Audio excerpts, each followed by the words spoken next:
Today we're covering the classifications of joints by their function, which means their movement. We don't get that function until we structurally put them together. And I did a previous video talking about how we classify them based on their connective tissue.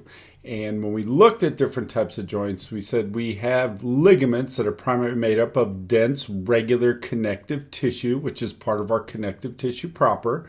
And then when we get into our supporting is our bone. We put our bones together, and then we have different ways to connect them with cartilage, and we call those cartilaginous joints.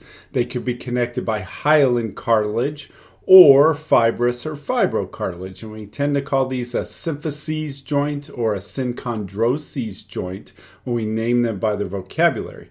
So when we look at them, once we structurally put them together, they typically have three movements. And these three movements are Synarthrosis, Amphiarthrosis, and Diarthrosis. In plural, you add an ES to it, so Synarthroses, Amphiarthroses, and Diarthrosis.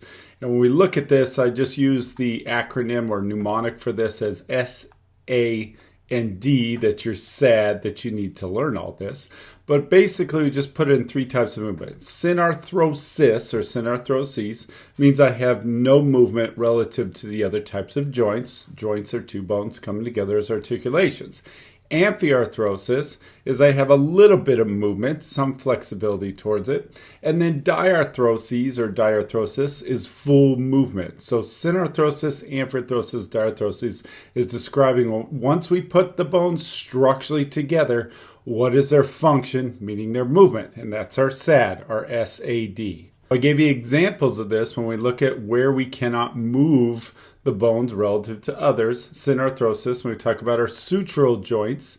So we look at sutures as my cranium grows together, the different bones. Remember, we have 8 cranial bones. They're not designed to move. So Synarthrosis is a sutural joint, is a good example of how they're not supposed to move.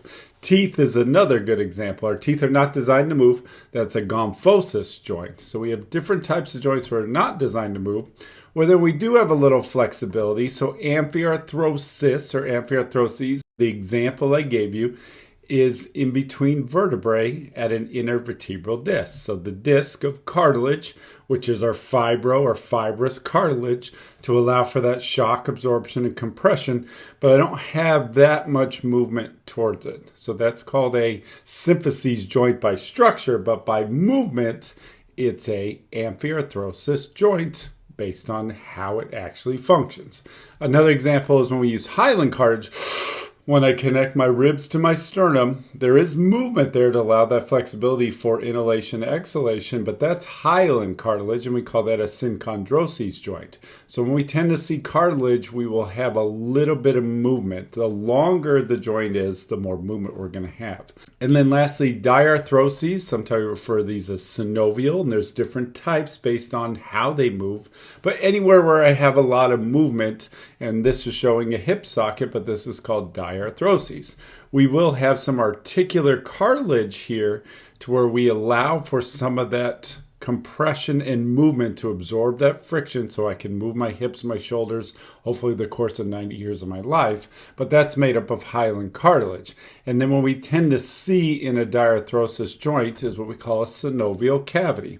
And a synovial cavity contains a fluid, and it's a synovial fluid that's produced by a membrane called a synovial membrane. So in a Diarthrosis actual joint, we tend to see a little bit of space there to where we include some articular cartilage, but also some space with a fluid that we call synovial fluid. These are 3 types of joints by movement, which means the function. They function by Synarthrosis, Amphiarthrosis, and Diarthrosis.